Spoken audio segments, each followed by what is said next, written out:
राज्य विपर्यस्त आईन श्रृंखला परिस्थिति को नहीं राज्य रास्तार ओह्लाई बीजेडी। आसंता 21 तारिख में ब्रह्मपुर आरडीसी कार्यालय हेब घेराउ। राज्य में आईन शासन सुदृढ़ नहीं, सांबादिक सम्मेलन में कहले पूर्वतन मंत्री संजय दास वर्मा। राज्य में असुरक्षित महिला दिनकू दिन महिला प्रति बढ़ुछि बलात्कार एवं हत्या। राज्य सरकार महिला को सुरक्षा देबारे संपूर्ण विफल होइथिबा बेले आईन श्रृंखला विपर्यस्त दृश्य वर्तमान देखा मिलुछि। एभली परिस्थिति रे निज विरोधी भूमिका संपादन करी सरकार को घेरिबा पई राज्य रास्ता को ओह्लाइबा पई अंटा भिड़ी बीजेडी। बालेश्वर एफएम कॉलेज छात्री सौम्यश्री विशी आत्महत्या घटना को नहीं आंदोलन डाकरा देइछि बिजु जनता दल। आसंता 21 तारिख में ब्रह्मपुर स्थित दक्षिणांचल राजस्व कमिशनर कार्यालय सम्मुख में दल तरफ विशाल विक्षोभ प्रदर्शन कराजिबा नै निष्पत्ति निया जाइछि। एथिरे दक्षिण ओडिशार समस्त निर्वाचन मंडलीर बीजेडी नेतृत्व नेब।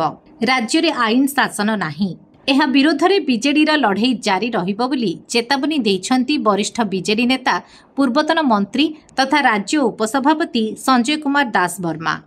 शनिवार अपराह्न ब्रह्मपुर सर्किट हाउस ठारे आयोजित एक सांबादिक सम्मेलन में श्री दास वर्मा कहिछन्ती गत एक वर्ष भितर राज्य में शासन व्यवस्था संपूर्ण भुशुड़ी पड़ी।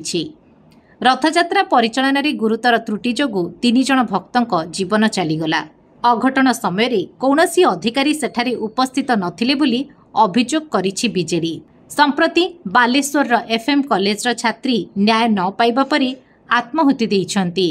तांको आत्माहुति राज्यर शासन व्यवस्था को काठगड़ा को टाणी नेइछि। स्थानीय विधायकों ठारू आरंभ करी विभागीय मंत्री एवं मुख्यमंत्री को से गुहारी जणाइथिले मध्य केही पीड़िता को न्याय दे पारले नाही। गंजाम जिले में मध्य बलात्कार जनित घटना बढ़ी चली।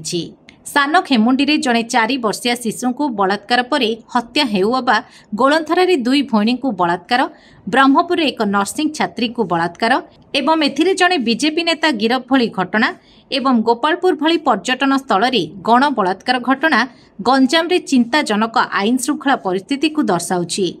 विधानसभा राज्य सरकार श्वेतपत्र जारी करी कहिछन जे 2024 और 25 वर्ष रे राज्य में 3054टी बलात्कार जनित घटना घटी। पूर्वतन मुख्यमंत्री नवीन पट्टनायक राज्य में प्राय 600टी थाना रे महिला एवं शिशु डैश खोली हेले बीजेपी सरकार समय सेगुड़िक संपूर्ण अचल हो पड़ी। प्राय वर्षे है राज्य में शिशु सुरक्षा आयोगर अध्यक्षा पदवी खाली पड़ी। फल शिशु सुरक्षा संपर्कित घटनागुड़िकर शुणाणी हो पारना। एणु बालेश्वर छात्री आत्माहुति घटना ठारू आरंभ करी राज्यर महिला सुरक्षा प्रसंग में आसंता 21 तारिख में आरडीसी कार्यालय घेराव कराजिबो बोली सांबादिक सम्मेलन में सूचना दैछन्ती। खलिकोट विश्वविद्यालय छकरू एक विशाल शोभायात्रा आरडीसी कार्यालय पर्यंत जीव। विचार विभागीय तदंत दाबी रे स्मारक पत्र प्रदान कराजिबो बोली वरिष्ठ नेता श्री दास वर्मा प्रकाश करिछन्ती। एही सांबादिक सम्मेलन में पूर्वतन केंद्र मंत्री चंद्रशेखर साहू, पूर्वतन आसिका सांसद प्रमिला बिशोई, डाक्टर रमेश चंद्र चौपटनायक, श्रीकांत साहू, पूर्णचंद्र स्वाई, नंदिनी देवी, लतिका प्रधान, सुभाष बेहरा, सूर्यमणि वैद्य, मंजुला स्वाई, जिला परिषद अध्यक्षा Anjali Swain, Brahmapur mayor Sanghamitra Dalai, deputy mayor E Vivek Reddy, वरिष्ठ नेता सुभाष महारणा, विप्लव पात्र समेत जिलार बहु वरिष्ठ बीजेडी नेता ब्रह्मपुर कॉर्पोरेटर माने उपस्थित थिले।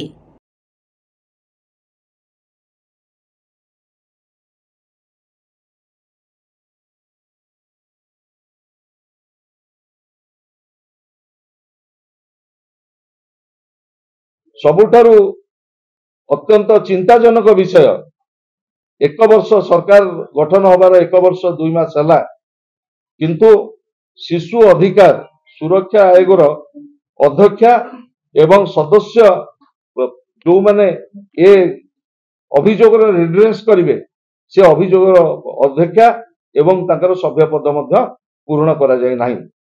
एवं जो भली भाव में क्रमागत भाव में महिला दुष्कर्म नारी प्रति जो प्रकार दुष्कर्म बढ़ी बढ़ी चली एवं राज्य सरकार जो श्वेतपत्र आज प्रकाश पाई ये समस्त कथा को जदि आपण माने देखिबे आज सारा भारत वर्ष सारा विश्व ओडिशा आज कलंकित होइछि।